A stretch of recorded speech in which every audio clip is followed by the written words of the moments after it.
नमस्कार। आज के इस विश्लेषण में हम एक बहुत ही खास इलेक्ट्रो होम्योपैथिक रेमेडी P3 के बारे में बात करेंगे। देखेंगे कि इसके गुण क्या हैं और इसका इस्तेमाल कहाँ-कहाँ होता है।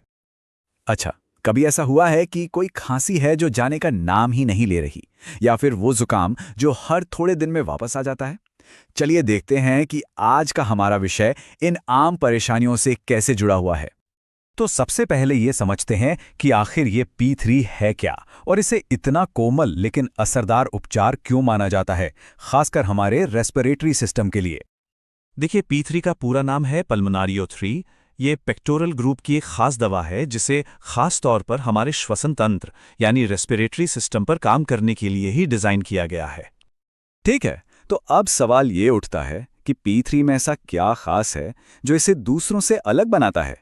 चलिए इसके स्वभाव को, इसकी कोर कैरेक्टरिस्टिक्स को थोड़ा और समझते हैं। P ग्रुप में P1 से लेकर P4 तक कई दवाइयां हैं, लेकिन P3 को इन सब में सबसे कोमल, सबसे माइल्ड माना जाता है और यही इसकी सबसे बड़ी पहचान है। और अपने इसी कोमल स्वभाव की वजह से इसे बच्चों, महिलाओं और यहाँ तक कि बहुत छोटे शिशुओं की सांस से जुड़ी दिक्कतों के लिए एक बहुत ही सुरक्षित और फायदेमंद विकल्प माना जाता है। तो ये फेफड़ों पर काम कैसे करता है? मतलब इसका एक्शन क्या है, खासकर जब कोई समस्या पुरानी या कॉम्प्लिकेटेड हो? आइए इसका पता लगाते हैं। यहाँ एक बहुत बड़ा फर्क समझना जरूरी है। देखिए, P1 और P2 जैसी दवाएं अक्सर ऊपरी लक्षणों पर काम करती हैं, लेकिन P3 ये ज्यादा गहराई में जाकर काम करता है, मतलब पुरानी और जटिल बीमारियों की जड़ तक पहुंचता है।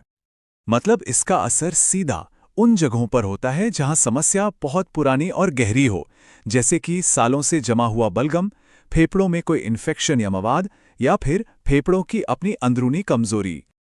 तो अब जब हम ये समझ गए हैं कि ये काम कैसे करता है, तो चलिए अब ये देखते हैं कि हमारी रोजमर्रा की जो आम सांस की बीमारियां हैं, उनमें इसका इस्तेमाल कैसे होता है।